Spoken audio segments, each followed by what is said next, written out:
So hello everyone, my name is Kartik Goyal and I am a student here. Hmm. So hello everyone, my name is Kartik Goyal and I am an undergraduate student here at IIT Roorkee studying data science and artificial intelligence. So today I'll be presenting a project and a code on printing Pascal's triangle using C++. So first we'll see what exactly is Pascal's triangle and then we'll dive into the code. Okay, so let me just resize my image.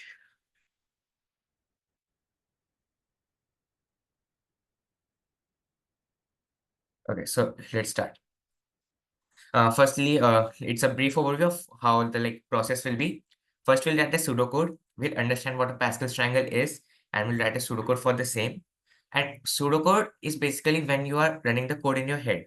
Basically, you are creating algorithms and methods and solving the problem mathematically on paper or maybe in your mind. And then you realize that same set of instructions into code. So the coding is not the major process. Solving the problem is the most important thing. You can convert it using syntax, just a language barrier in a sense.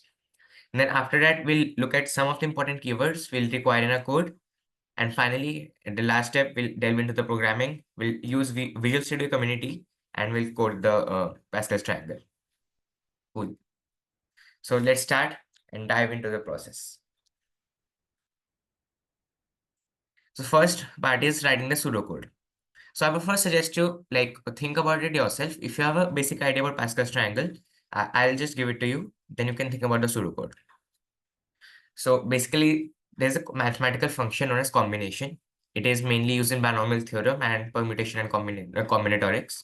It is defined as follows, like displayed on your screen. NCR equals n factorial. That exclamation mark stands for factorial. I'll tell you what it is in a bit. N factorial divided by r factorial into n minus r factorial. So basically, n and r are two inputs that this function receives and gives an output based on this formula. Okay, again, as you can see, I've given an example how it is used in binomial theorem. So if you have to expand any binomial expression, x plus y to the power n, it is expanded in this form, like nc0 x to power n y to power 0. And here we are not really concerned with the x and y in a project. Just focus on the binomial coefficients. Binomial coefficients by I mean NCR. So the heading remains same. It stays the n, and the base changes from 0 to 1 to 2 to 3. So it goes on as NC0, NC1, NC2. And if I had to give a real meaning to it, it basically means number of ways to choose something.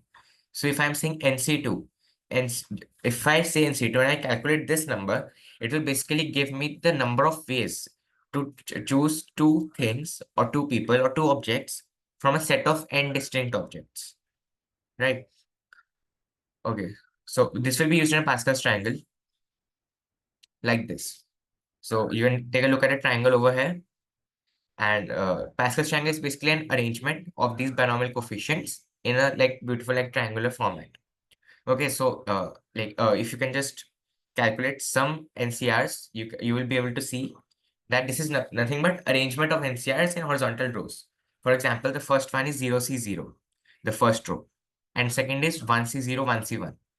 Then we get 2C0, 2C1, 2C2, then 3C0, 3C1, 3C2, 3C3. And it's obvious why the number of elements are increasing every row, because if you take, let's say 7 you take as n, then the base will range from 0 to 7. So that's why it will have 8 rows. Okay, so you can calculate some factorials and some NCRs, and you can check out this triangle for yourself. You can also make it yourself up to maybe fourth or fifth rows, right? And yeah, we were left about is factorial. So if you don't know, factorial is basically another function which multiplies all the numbers up to that integer and gives a result. So for example, if I had to say what is 5 factorial? So 5 factorial would mean I would multiply 5, 4, 3, 2 until 1, definitely not 0. I would multiply these numbers and whatever I would get the result, that is called as 5 factorial. Okay, so let's say if I had to calculate 6 factorial, I would take 6 into 5 into 4 into 3 into 2 into 1. So that would give me 720. Right.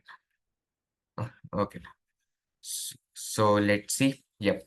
So this is a broad classification of a pseudocode. First, we will have to make functions. I showed you the mathematical functions over here. Right. This is NCR and the factorial. But we have to convert this into a code. A code cannot directly comprehend this as it is. We have to make some algorithm so that the code knows how to calculate a factorial or how to calculate a combination. So at step one would be to write a function for that. Secondly, we don't want to print the output as it is. We want to know like till how many rows does the user want the Pascal triangle. Okay, so for that we have to take input from the user at runtime. We have to make the code interactive. So it will be used for that.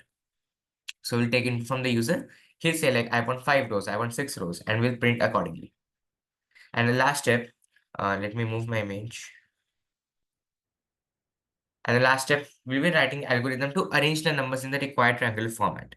So let's say you have built the code to write factorial and a combination. You have taken input from the user to how many rows to print. But now you have to arrange that in this format, in this triangular format. Okay, it isn't obvious, like the computer doesn't know you have to display it in this format or not. It has just calculated these numbers. Now you have to tell it how to display that. Okay, so that is a different and an important process of its own. We'll look into that.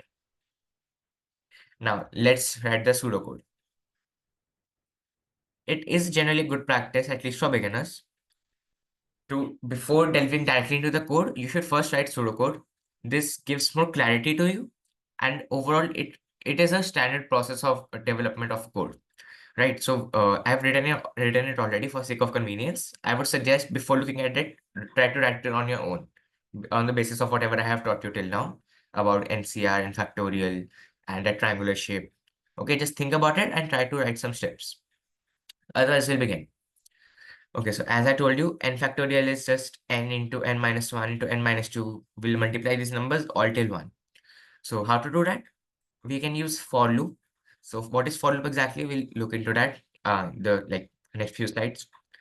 And this is known as factorial. And we can take an integer or a long int, like there are different data types, and we can initialize it to 1, and then we can keep on multiplying n minus 1, n minus 2 until 1. Cool. And then once we have built that factorial function, it is so easy to create NCR because as you can see, we are directly using that function into NCR, n factorial upon r factorial minus r factorial. So it is just it's just the sake of just have to use directly the function we built before. So just take input from the user to use n or r, which we will not need in this case, as we'll look into it while we code. But we have to generally take input, and we can directly use the function factorial into it. Okay, here we'll take input to input the number of rows that has to be printed. And for that, I have a rough idea, which I'll give you now. We can use two for loops. Okay, so we have to print a triangle. So for that, one for loop, the outer loop will be used to go down the rows. Like if you go to row 1, row 2, row 3, row 4. And inside that, we'll use another nested loop, which will go across the rows. So if I'm at row 1, I move to row 2, then I have to move to each element of row 2. So that's where I'll be using that the nested for loop. Okay, and maybe there might be some exceptional cases which we don't want the user to input. For that, we might use an if statement too. Cool. So just take a rough look at the pseudocode, think about the process, roughly run it in your mind how it will all work, and then we'll move forward.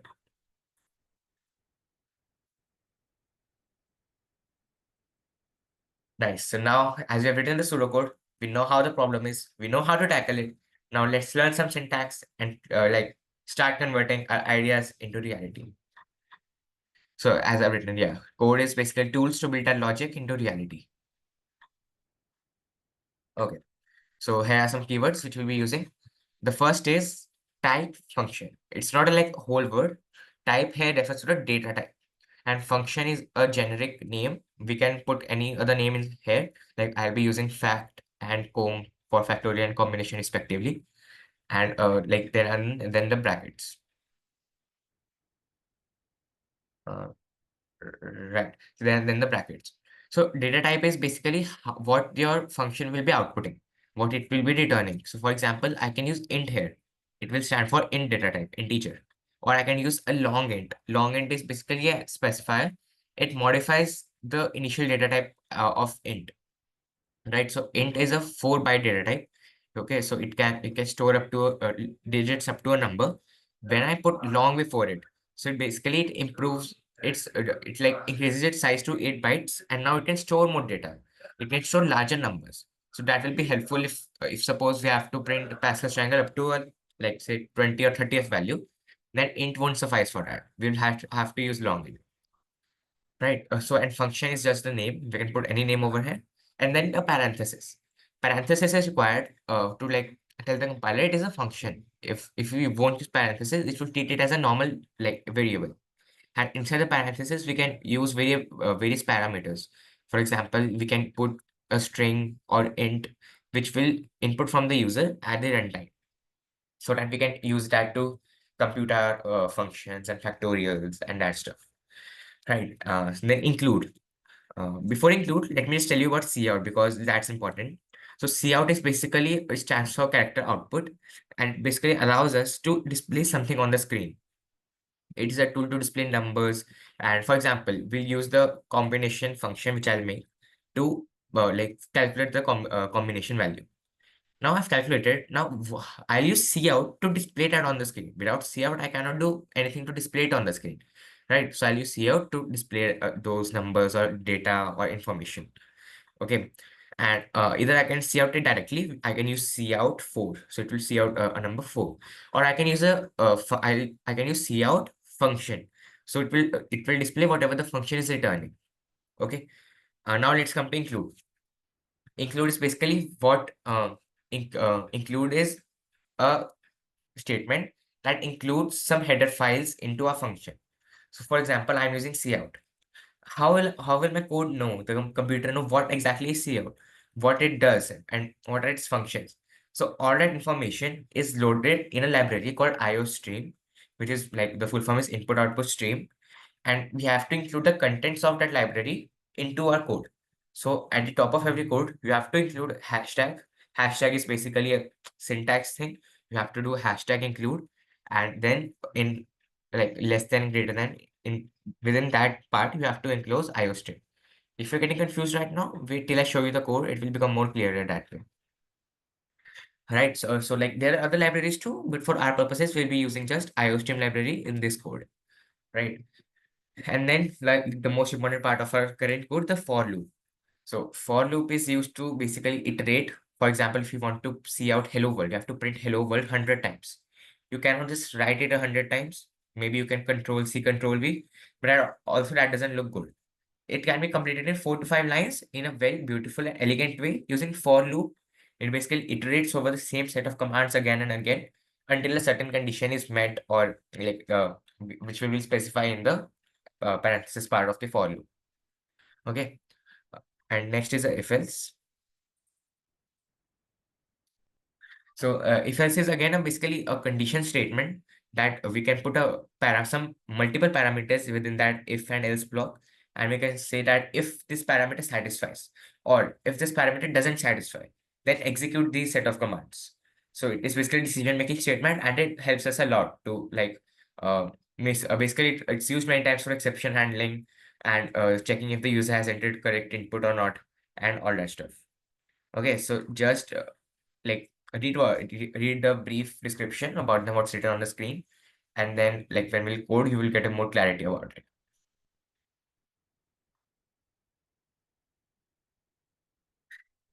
Okay, so we are at the most interesting part. Let's code, and like now I'll be showing some screenshots to you, and then we'll delve into my compiler also, and we'll see what happens there.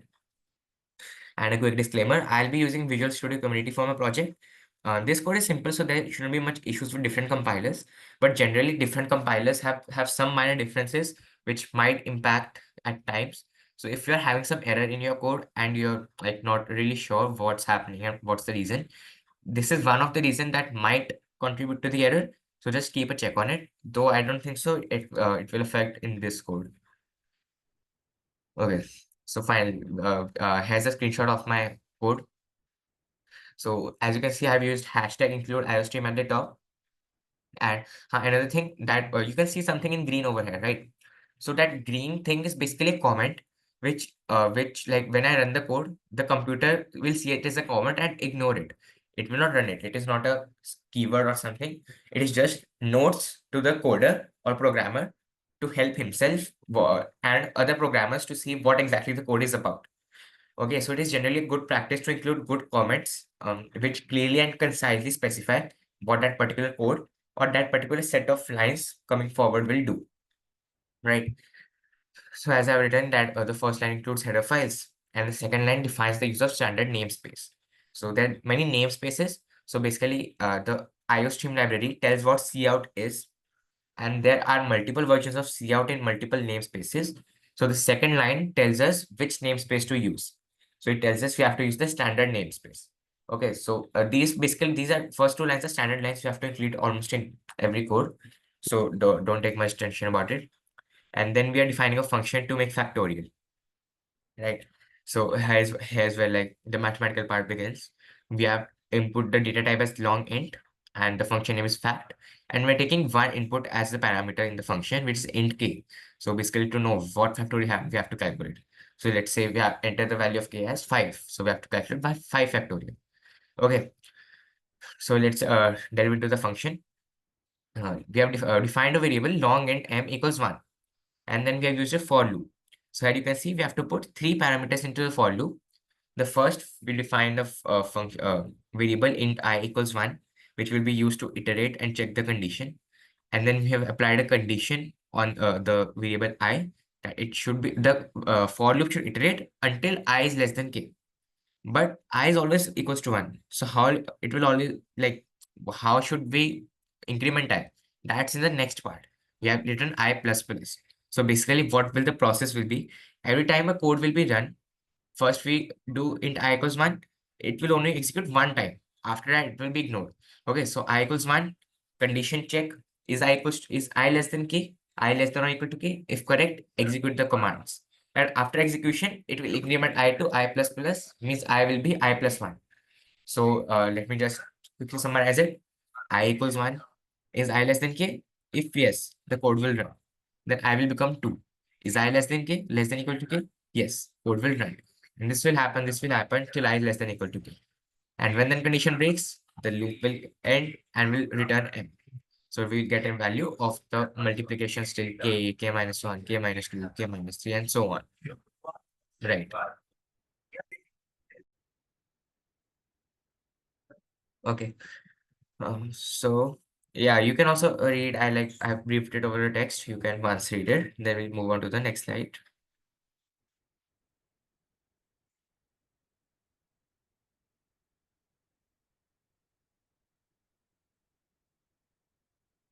Okay, so I hope you've read it. Let's move on. Okay, so we have defined the factorial. Now our next task is to define a combination function. So here we are taking two parameters as you are familiar now, n and r. So to calculate NCR.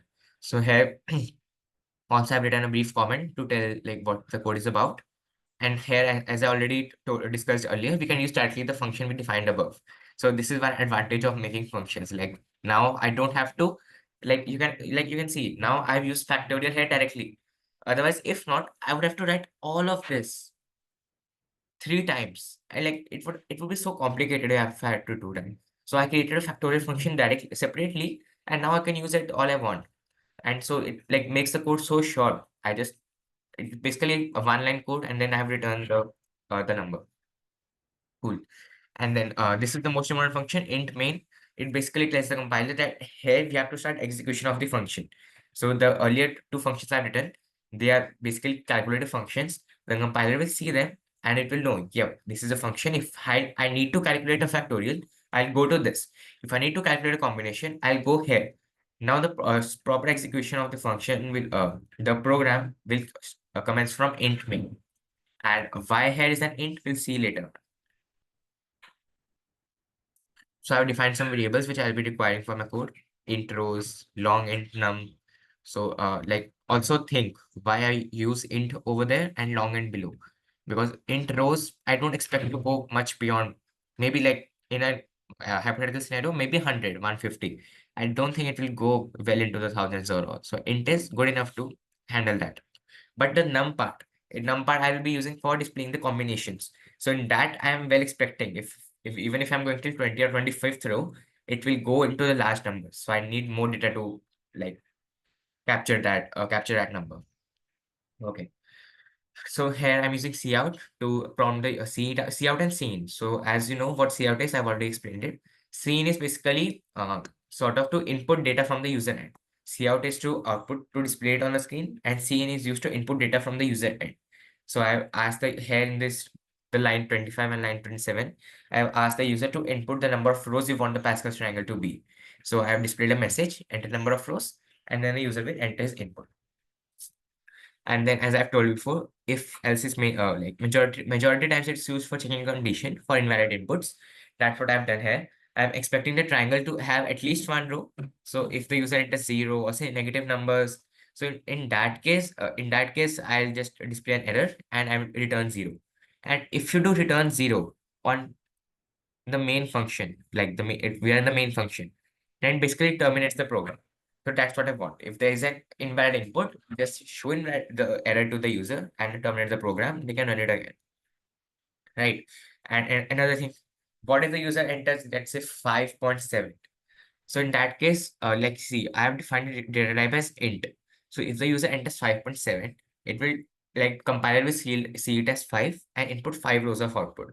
So that is handled over there, right? So we have used the if statement to see an error, and then let's move forward. This is the like arrangement part. So let me just brief it again. We had 3 steps. Take a look at this.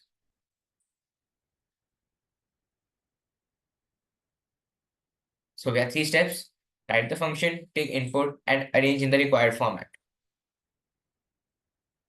Now, step one, I'll this was a step one to write functions. We have written factorial and combination functions. Then the step two is to enter data from the user, like how many rows to print. We have done that. Now let's move to the longest step, the step three. How to arrange that set of factorial and combinations into like a triangular format so it looks good. Okay, so here I would first suggest you like read the code. Don't focus on the text part as of now. Read the code, think a bit about it, and maybe if you can figure it out yourself, that would be amazing. So like read it a bit.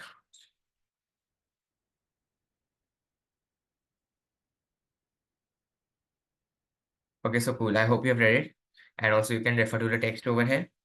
So what we are doing basically is here is the outer loop. Here is the outer loop, the for, and like you can see the brackets, the indentation. It's a good like help from the compiler, the code editor, Visual Studio Community. It helps to indent. And here is the outer loop. Here are two inner loops, for and for. Now notice these loops are not nested. There is an outer loop and there are two loops nested inside it, but they are independent with respect to each other. Okay, so just keep tab of that. And here we are using int I equals 0, I less than rows, I plus plus. So as did before, you're familiar with this parameters of the for loop. So it will basically move down the rows till the rth row as the user has inputted. Okay. And at the end, we'll do a cout end in. And it's basically to move the cursor to the next line. So in absence of that, what will happen is just the computer will keep on printing horizontally. Okay, we want it to move to the next row. And that the for loop is just keeping a tab that like it's just a count that we are moving to the next row, but it is not actually moving to the next row. So for that, we have to use cout and del. Okay. And then there are two for loops. One is to print the spaces before it, and the second is to print the actual numbers with spaces. So for example, like I'll get back to the Pascal triangle. So the first for loop, for example, if we are say at row 3, what the first for loop will do, it will print numbers, it will print the blank spaces of suppose we are at 1 to 1. It will print the blank spaces from the starting of the image till 1. Okay, and after that, when we'll reach this point, we'll use the second for loop. Second for loop will get activated, and then it will be printing that those the actual combinations. Let me get back to the code. Right. Okay, so see, as you can see, if you have started from int j equals 1, and this is important, what the condition should be, that is important. We have done j less than rows minus I, and then we have incremented j. So for example, if we are at row 3, then okay, and then your rows number, rows we have entered, the input has been 4. Okay, and the value of I here is 0. So you'll start from 1, you'll perform the function, and then your j will increment to 2. It will do it again. It will increment to 3. It will do it again. And then it will increment to 4. But now 4 is not less than 4. So that's why the function will not terminate. Not a function, and like this for loop will terminate. And then we'll move on to the next for loop. And as you can see, we have done j equals 0. Initialize j equals to 0. It will only happen once. And then we'll do j less than equal to I. And then it will increment j. And we have included the combination. We could directly print combination, like we could do cout less than combination ij, but for the sake of like more visual appeal, I have stored num in a combination and separate number num, and then displayed it as cout num and then blank spaces. Okay, so then let's move on. So this is what the process should be, an ideal process of making a code and running a code, and that's a good practice to follow. Firstly, write the pseudocode, and then make a dry run about it. Yeah, the for loop will initiate, it will increment, it will stop here, then the next will initiate. So just do a dry run, maybe in your hand, or if preferable, you can do it on pen and paper, and it will happen after the pseudocode. And then you compile the code, you like then convert that dry run and that pseudocode into actual code using syntax, and then compile it and execute it, and see like is it running fine, or there are some bugs or errors. And like there will be some bugs in the first time. When I was writing this code, it wasn't perfect the first time. I had to make changes along the way, and all of them were not actual errors. Some of them were like just semantic errors, or maybe once in a while logical errors, right? So those things also to be taken care about. And then if there are errors, debug it. Now like there are tools in your code editor to debug it, and you can use them also. You can do it manually also, so that depends on your preferences. And so yeah, that's the process. And let's see the output. Finally, we like before the output, just see what all things we have done. We were here a while ago.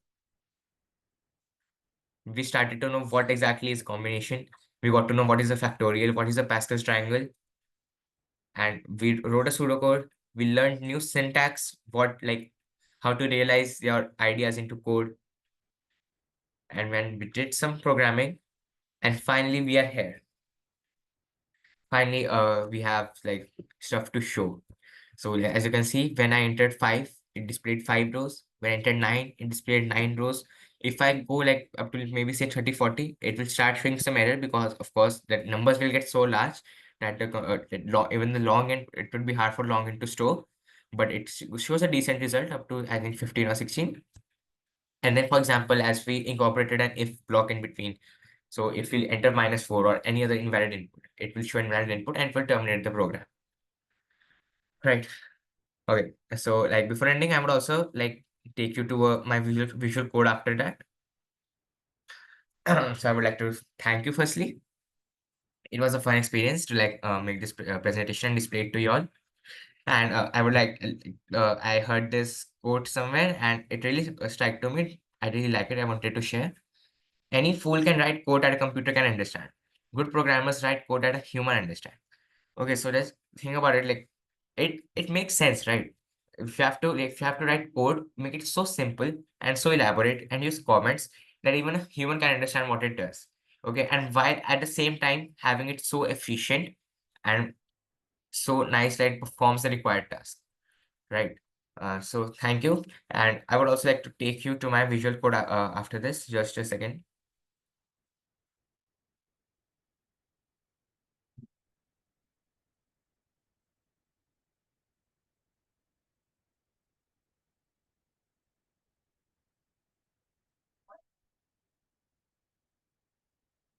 Okay, so as you can see, here is my visual code.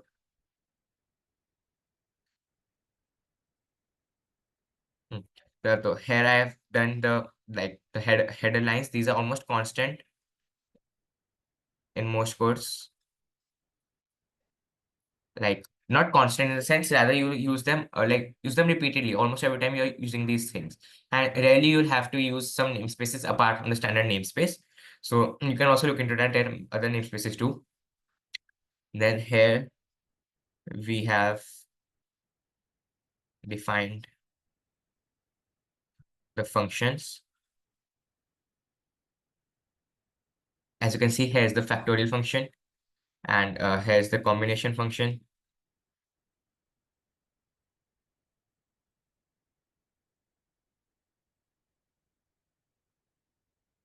right? And then here's the main body of the function starts, and we have defined some variables, and we have asked the user for some input. And also, yeah, one more thing I wanted to tell you, like I've written comments. The syntax for writing comments is like you do this and you write whatever like information you want to write. You can also use this thing. So basically, these are multi-line comments. So what these do, encapsulate the comment in multiple lines. Otherwise, equivalent to this would be just doing this for multiple lines. Okay, so that's one thing you can do.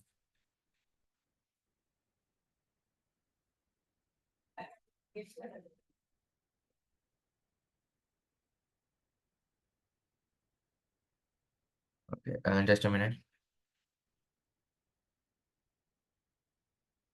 Hmm. Okay, so here, then we move on. We have like checked if it's invalid input or not, and here are loops. At the end, I just wanted to confirm about the like size of m. I just want you can skip this part, and we have use cout endl to move on to the next slide. So for just for reference, as I told you, I wanted to show you what would happen if I don't incorporate this line. Let's say I comment it out. Just do control slash or option slash if you're on Mac.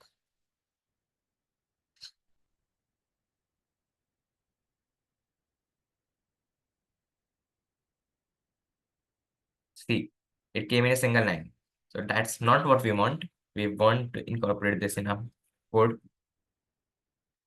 Cool. Okay, let's if say if you can tinker with something else also. It is fun to tinker with the code, right? Like you see what can happen. What the worst? You can just control Z after that. What's the worst that can happen?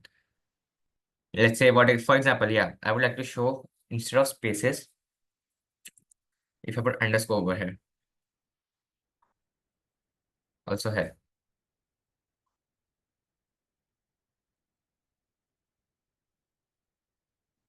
See, so that's what the inside of this code looks like. So you can do once in a while to see how what's actually happening.